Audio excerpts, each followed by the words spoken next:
आप लोग कथा में श्रवण करे हैं पूर्व में, हनुमान गतिमान रतिमान मतिमान वर्तिमान, ऐसे हनुमान जी के कई भाई हुए, कई भाई हनुमान जी के हुए। और हमने पहले भी कहा है, जिसकी फैक्ट्री ना चलती हो, बहुत दुकान ना चलती हो, तो हनुमान जी के पांव का थोड़ा सा सिंदूर लेकर, यदि उस सिंदूर को किसी भी फैक्ट्री या दुकान में हनुमान जी के छोटे भाई गतिमान के नाम से अगर एक बिंदी भी सिंदूर की रख दी जाती है, तो वो दुकान और फैक्ट्री भी झड़के से चलना प्रारंभ हो जाती है।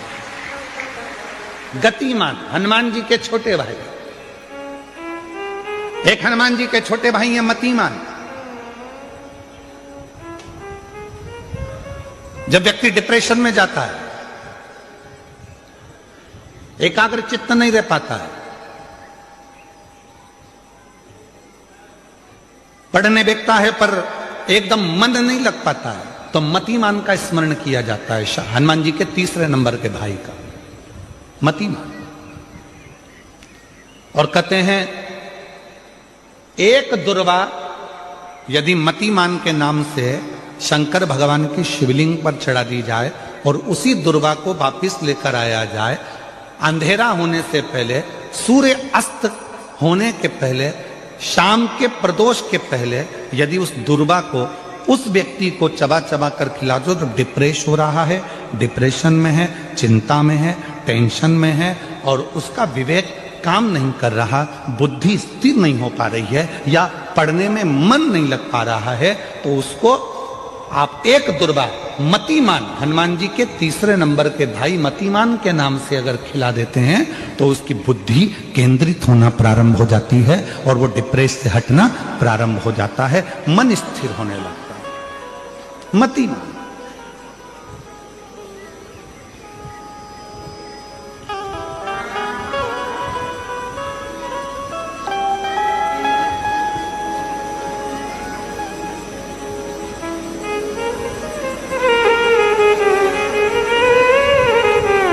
और एक नाम आता है व्रतिमान। इसका प्रैक्टिकल तुम अभी यहीं से कर लेना, ठीक है?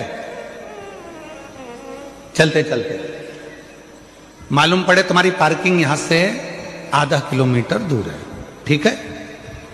अरे बोलो तो जम के, आधा किलोमीटर दूर तुम्हारी पार्किंग है और तुम्हारी उम्र लगभग बहुत हो गई, मालूम पड़े तुम थोड़े वृद्ध हो गए हो और तुम्हारा घुटना दुख रहा है, तुम्हारी कमर दुख रही है, चलते चलते बड़ी मुश्किल से तुम कथा स्थल तक पहुंचे हो, अब मन में आ रहा है कि मुझे वापस पार्किंग तक जाना है, कैसे जाऊंगी, पांव तो दुख रहा है। तो एक काम आज चलते चलते करना कि कहीं सीवर वाला महाराज झूठ तो नहीं बोल रहा है, तो प्रैक्टिकल करके जाना। क्या करोगे, यहां से जाते समय आप जब जा रहे हो और आपके शरीर का कोई अंग जब दुख रहा है, तो श्री शिवाय नमस्तुभ्यम कहकर श्री व्रतिमान हनुमान का स्मरण करो। किसका स्मरण करना है? जम के बोलो, व्रतिमान हनुमान। व्रतिमान हनुमान का स्मरण करके कहीं पर भी बैठकर अपने पांव की छोटी वाली जो उंगली है उसको जम के दबाना और दबाने के बाद चल देना। जिस जगह पर भी दर्द हो रहा होगा, मेरा बाबा आपको मंजिल तक पहुंचाएगा, दर्द होने नहीं देगा। कल नहीं करना, प्रैक्टिकल आज ही करना। काल करे सो आज कर।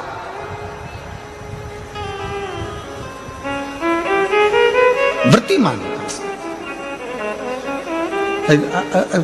आज करेंगे गुरुजी, 3 महीने में फर्क दिखेगा। तुम तो आज की आज का बताओ ना कि आज की आज में फल कैसे मिले। तुम बिल्कुल तैयारी में बैठो। जाते जाते व्रतिमान हनुमान भगवान श्री शिवाय नमस्तुभ्यम का स्मरण कर कर एक ऊर्जा के साथ, ताजगी के साथ चलते जाओ। शिव थोड़ा बहुत नहीं देते मेरे भगवान, ध्यान दीजिएगा। पंचमुखी हनुमान का एक स्मरण, पंचमुखी हनुमान का एक भाव। महाराज जैसे बहुत ज्यादा तकलीफ अगर व्यक्ति को हो गई है, बहुत कष्टमय जीवन चल रहा है, हार गए हर जगह से और तकलीफमय जीवन चल रहा है, तो पंचमुखी हनुमान का एक शिव महापुराण का और स्कंद पुराण का एक बड़ा सुंदर मंत्र है। उस मंत्र को आप सब एक बार हमारे साथ में बोलें। ओम नमो हनुमते रुद्र अवताराय सर्व शत्रु संहारणाय सर्व रोग हराय सर्व वशीकरणाय रामदूताय स्वाहा। बस इस मंत्र को हाथ में काली तिल लेकर, एक जौ लेकर और गूगल लेकर, थोड़ा सा इसमें गाय का घी डालकर, कंडे को या अग्नि को जलाकर इस मंत्र का 11 बार 21 बार जाप कर कर अपनी कामना कर कर छोड़ दीजिए। कैसा भी रोग हो, बीमारी हो, कष्ट हो, दुख हो, तकलीफ हो, 21 दिन के अंदर वो आनंद आना प्रारंभ कर देता है। इस मंत्र, स्कंद पुराण का, शिव महापुराण का ये मंत्र मूल पंचमुखी हनुमान सुख देंगे। और एक और चीज याद रखिए हमारा, यदि कोई काम के लिए जा रहे हो, कोई व्यापार के लिए जा रहे हो या नौकरी करने के लिए जा रहे हो और लगी नहीं रही, बहुत तकलीफ पा रहे हो, सर्विस ही नहीं लग रही, बहुत कष्टमय हो गया, तो निवेदन करूंगा 5 पीपल के पत्ते पर बेसन के 5 लड्डू घर में बने हुए, गाय के घी के 5 लड्डू रख लो।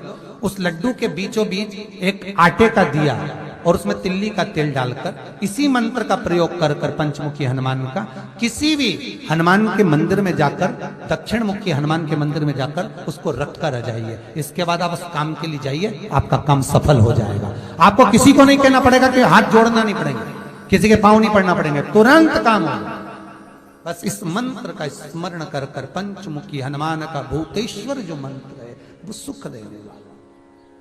कोई सर्विस के लिए, नौकरी के लिए जा रहे हो और वो कार्य नहीं हो रहा हो, तो एक धतूरा, केवल एक धतूरा, उस धतूरे को फोड़कर उसके अंदर का फल निकालकर उस फल को शिवलिंग पर चढ़ाकर 1 लोटा जल शंकर भगवान को समर्पित कर। दिन होना चाहिए मंगलवार। कौन सा जो पत्तियां हैं, इन पत्तियों के ऊपर एक एक शमी पत्र और लाल चंदन ये रखकर, कितना भी रोगीला व्यक्ति हो, रोग से ग्रसित व्यक्ति हो, जिंदगी में कितना ही दुख पड़ रहा हो, बेलपत्र की ये दोनों पत्ती जिसके ऊपर शमी पत्र रखकर, लाल चंदन रखकर श्री हनुमान जी महाराज और हनुमान जी महाराज के तीसरे नंबर के भाई श्री गतिमान जी, नीचे के क्रम में आते हैं श्री गतिमान जी, उन गतिमान जी और हनुमान जी का नाम लेकर जो शिवलिंग के ऊपर समर्पित कर देता है, रोग का निवारण होता ही है। स्मरण में होगा कि शंकर भगवान को धतूरा चढ़ाया जाता है। धतूरा देखा है आप लोगों ने, तो कांटे कांटे होते हैं। शंकर भगवान को जब भी धतूरा चढ़ाया जाता है, शिव जी को जब भी धतूरा दिया जाता है, तो धतूरा चढ़ाते समय नंदीकेश्वर शिव का नाम लिया जाता है। बेलपत्री आप चढ़ा रहे हैं, आप जो भी जप करें, स्मरण करें, वो आपके ऊपर है। आप चावल चढ़ा रहे हैं, वो आपके ऊपर निर्भर है। फूल चढ़ा रहे हैं, वो आपके ऊपर निर्भर है। पर जब हम भगवान शंकर का अभिषेक कर रहे हैं, पूजन कर रहे हैं, शिव मंदिर में जा रहे हैं, आपको कहीं से एक धतूरा मिल गया, कोई कामना है आपकी, धतूरा भी कई बार कामनाओं से चढ़ाया जाता है। तो धतूरा जब हम चढ़ा रहे हैं, शंकर को समर्पित कर रहे हैं, तो नंदीकेश्वर भगवान का नाम लेकर, नंदीकेश्वर शिव का नाम लेकर चढ़ाए, मतलब नंदी की आज्ञा लेकर कि हम ये धतूरा शंकर भगवान को दे रहे हैं। और हमारा विश्वास कहता है कि नंदी, हमारी जो दुख है, हमारी जो समस्या है, हमारी जो तकलीफ है, जब मैं धतूरा बाबा को चढ़ाऊंगी, नंदी तेरे से आज्ञा लेकर चढ़ा रही हूं, जिससे ये धतूरा मैं जब शंकर को चढ़ाऊंगी तो नंदी मेरे दुख को मिटाने के लिए तो भोले बाबा को अपनी पीठ पर बिठाकर मेरे दरवाजे तक लेकर आएगा, इसलिए तेरी साक्षी में चढ़ा रही हूं। जिस व्यक्ति की नौकरी नहीं लगती, सर्विस नहीं लगती, हर जगह पर अप्लाई कर रहा है, बार बार इंटरव्यू देने जा रहा है, लगातार उसको अगर सफलता प्राप्ति नहीं हो रही है, तो धतूरा ढूंढो। धतूरा कहीं बाजार में नहीं मिलेगा, किसी वृक्ष से धतूरा तोड़ लिया, कुछ मत चढ़ा, तू शंकर जी के मंदिर में जाकर तेरा नाम और गोत्र बोल और शिव जी को धतूरा चढ़ाना चालू कर दे और बाबा से विनती कर, धतूरा चढ़ाना चालू कर। अब धतूरा कोई बहुत कीमती होता है क्या? बहुत पैसे का मिलेगा क्या? कहीं पे भी मिल जाएगा। धतूरा तोड़ और चढ़ा शंकर जी को। रोज नियम बना ले कि एक धतूरा मैं शंकर जी को चढ़ाऊंगा, प्रतिदिन चढ़ाऊंगा, शिव जी से जाकर निवेदन करूंगा, प्रतिदिन शंकर जी की प्रिय वस्तु में धतूरा, बेलपत्र आदि कादि की तो है, क्या है? चढ़ा रोज एक धतूरा, फिर वही धतूरा जिसकी यहां तू इंटरव्यू देने जा रहा है उसी के सिर पे चढ़ गया। जो तूने शिव जी के चढ़ाया वही धतूरा वहां चढ़ा है, तू क्यों चिंता करता है? मेरी माताएं, मेरे भाई, बहुत सालासर धाम से बहुत कुछ सीखना चाहिए हमें। सालासर धाम से हम जब यहां से जाएं तो ये सीख कर जाएं कि यहां केवल बालाजी आराम से आनंद से बैठे हुए हैं। आप झोली पसार कर मेरे बालाजी सरकार को प्रणाम करते हो, ना कोई बेल ना कोई भभूति, यहाँ तो केवल बालाजी का दर्शन ही काफी है। केवल नेन मिलते हैं मेरे बालाजी से और वो झोली भरकर भेज देता है। क्या है? केवल बालाजी सरकार, केवल बालाजी सरकार। और मैं पुजारी परिवारों को भी धन्यवाद दूंगा। उनसे कोई भी कुछ कहता है, साहब ये दुख है, वो कहते बालाजी बैठा है, ये तकलीफ है, बालाजी बैठा है, क्यों टेंशन लेते हो, बालाजी बैठा है। सब क्रम में बालाजी है। आज हमने मिट्टू जी आपके ड्राइवर को कह दिया, क्यों रे भैया इस गाड़ी का हॉर्न क्यों नहीं बजे, कि बालाजी है। हमने पूछा, उनसे बोला, हमने कही गाड़ी का हॉर्न क्यों नहीं बजे, कि वो बाढ़ आ गई थी तो उसमें गाड़ी चली गई थी तो वो हॉर्न बंद हो गया गुरुजी। हमने कहा ठीक है, तो ये जनता हटती नहीं है, गुरुजी तुम देखो तो सही। और उसने वास्तव में कहीं हॉर्न मारन कहीं नहीं बजाया कि बालाजी का नाम लूं, अभी देखो सब हटे, और नहीं बजाया, पट्टे नहीं बजाया, और के बालाजी है। उतनी देर में तो बाई हट गई, वो निकाल के ले गया। तो विश्वास होना चाहिए इतना प्रबल कि मेरा शंभू, मेरा शंकर, मेरा ठाकुर, मेरा राम, मेरा कृष्ण, मेरा हनुमान, मेरा बालाजी सरकार बैठा। हनुमान का अवतार कौन सा है? शंकर जी का 11वां अवतार। बालाजी सरकार जो है मेरे शिव के 11वां अवतार है, मेरे शंकर के। महाराज मैंने तेरे ही भरोसे, ओ बाबा तेरे ही भरोसे, हवा बिच उड़ती जवानी, बाबा डोर हथो छड़ी नाम कटी जवानी। आप दिल से स्मरण करो, प्रपंच से दूर, ढोंग से दूर, भगवान की भक्ति में जितना डूबोगे उतना सुख मिलेगा। सारी समस्या का हल एक लोटा जल। हम भगवान शंकर के मंदिर क्यों जाएं? क्योंकि यहां शिव महापुराण की कथा कहती है, हम जितने कदम चलकर भगवान के द्वार जाते हैं। आप साधारण प्रैक्टिकल में लीजिए, आपकी बहन के घर शादी, ठीक है जी, समझ लेना जरा। बहन के घर शादी में अगर बहन जाती है तो थोड़ा सा काम बोलो बोलो बोलो करती है, थैलारा उठाती है। और बहन के घर शादी में बहन नहीं गई और उसने अपनी बहू को भेज दिया, बहू काम करेगी, वो तो सोफे पे कुर्सी पे और ऑर्डर करेगी, एक्सक्यूज मी एक गिलास पानी ला देंगे क्या? तो छोटा बच्चा भी कह देता, आंटी आप क्यों नहीं चली जाती, तू ला दे ना बेटा। फिर वो लाई। अच्छा एक्सक्यूज मी तो ऐसे बोलते जैसे ये पूरा, ये एक्सक्यूज मी और कहीं काम क्यों नहीं आता है? मालूम पड़े पढ़ा लिखा व्यक्ति खूब पढ़ा और इसके पीछे पड़ जा कुत्ता, और वो कुत्ता के सामने बोल excuse me please please please. कुत्ता सुने प्लीज कि excuse me.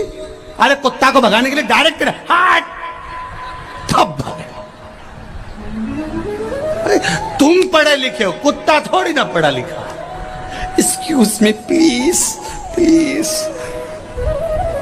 Don't touch please please excuse me. कुत्ता को क्या मालूम कि तो प्लीज प्लीज करे। कुत्ता को भगाना तो डायरेक्ट बोलना पड़ेगा अपनी गांव खेड़े की भाषा में, हट।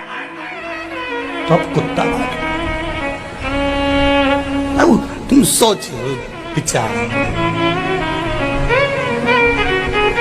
अब बहन के घर शादी में बहन गई तो थोड़ा फैलारा उठाएगी, काम करेगी, बोलो सही है कि गलत है, काम संभाल लेगी। और बहन के घर शादी में बहू गई तो वो फैलारा वेलारा नहीं उठाएगी, वो थोड़ा बहुत उठाई तो उठाई, नहीं तो वो तो डेंटिंग पेंटिंग करके बैठी।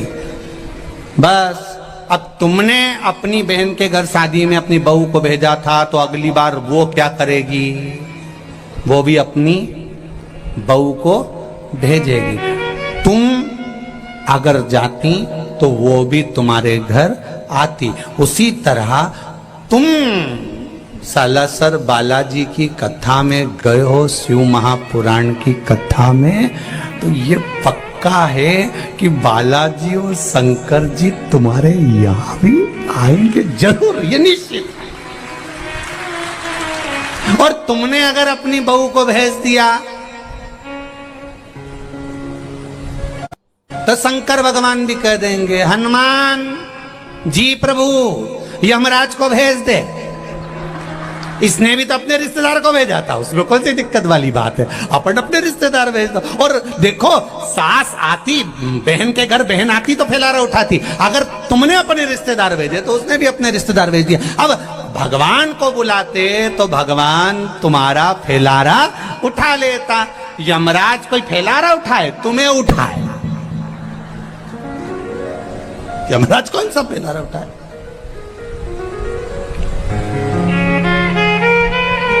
पाड़े की पूंछ से बांधेगा, एकदम ब्लैक, काला, बड़े दांत, मूछे, जोरदार मुकुट, खूब मुस्कुराएगा, चेहरे पर कुछ नजर नहीं आएगा, केवल दांत वाइट कलर के दिखेंगे। यमराज इतना सुंदर है, एकदम ब्लैक ब्यूटी, इसके सिवाय कुछ, इतना सुंदर। और पाड़ा भी काला, बहुत समझने वाली बात है, बहुत समझने वाली बात। पहले गौ माता की पूजन होती थी, गाय की सेवा होती थी, लोग गाय को पालते थे। आज के जमाने में लोगों ने गाय पालना बंद कर दिया, भैंस रखना चालू करा। हमने एक दो लोगों से पूछा, क्यों रे तुमने गाय क्यों कम कर दी? कि दूध पतला देती है, भैंस झाड़ा देती है। अच्छा, गाय दूध कम देती है, भैंस अरे बोलो जम के ज्यादा देती है। तो अब तुम एक प्रैक्टिकल करके देखो, गाय का छोरा बछड़ा, बछड़े को कहते हैं बैल, बैल को कहते हैं नंदी, नंदी पर कौन बैठता है? बोलो बोलो जम के बोलो, शंकर भगवान। अगर तुमने गौ माता की सेवा करी तो नंदी ने शंकर जी से कहा, इसने मेरी माता की बहुत सेवा करी, इसको बैकुंठ छोड़ आओ। शंकर भगवान बोले ठीक है। अब तुमने पाली भैंस, अब तुम क्यों हंसे? मैं तो कुछ बोला ही नहीं। अब भैंस का छोरा पाड़ा, और पाड़ा पे बैठा, और पाड़ा ने यमराज से कहा, इन्हें मेरी माँ को खूब नवाया पानी से, इके भी उठा के लिया। यमराज के तू चिंता मत कर, इनको लेने में ही जाऊंगा। इन्हें खूब भैंस की सेवा करी और खूब बढ़िया जोरदार बांग बुंदा के, और पाड़ा की पूछड़ी से, और दोस्ता रह गया। और ये रोती रही, मैंने नीले कलर की साड़ी नहीं पहनी, खूब रोई, मैं कहीं करूं। फिर बोली, एक बार छोड़ तो बंस मोड़। यमराज बोले, चले कि फिर तू दो धर के चल। कितनी की थी? सुराना जी ने कथा कराई सालासर जी में, पहले से सूचना दी थी कि 5 दिन की कथा है, 5 जोड़ी अच्छी अच्छी निकाल। अब नहीं पहनी तो मैं कहीं करूंगा, कही थी डर से।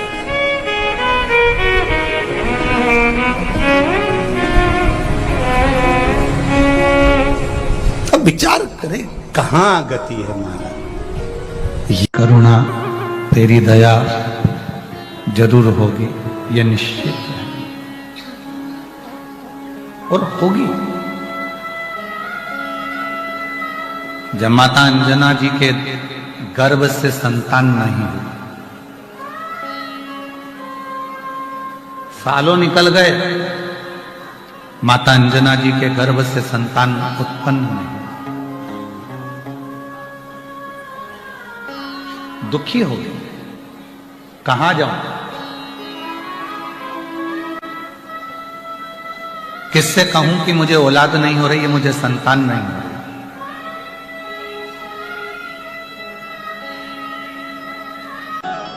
किससे निवेदन करूं, किससे प्रार्थना करूं? तो केसरी बाबा ने कहा, एक बेटी अगर अपना दुखड़ा किसी से कह सकती है तो वो अपने बाप से कह सकती है, अपने पिता से कह सकती है।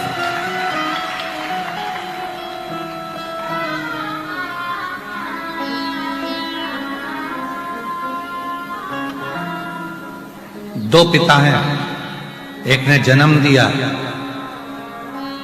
और दूसरे ने पालन किया। एक पिता अपना पिता, दूसरा वो परम पिता, दूसरा है वो परम पिता, वो देवाधिदेव महादेव भगवान शिव, वो घरधानी शंभु त्रिकालदर्शी कैलाशी अविनाशी शंकर, वो भी पिता। और मेरी जीजियों, आप बाहर की आवाज, अपने दुखड़े को अगर कहना है तो एक बार अपने पिता देवाधिदेव महादेव से जाकर, राधे तुम आके सुनो यहां, देवाधिदेव महादेव के पास, भगवान शिव के पास, भगवान शंकर के पास, भगवान शिव के पास जाकर, भगवान शंकर के पास जाकर अपने दुखड़े को जरूर कहना चाहिए। भगवान शिव से अपना दुखड़ा जरूर सुनाना चाहिए, जरूर।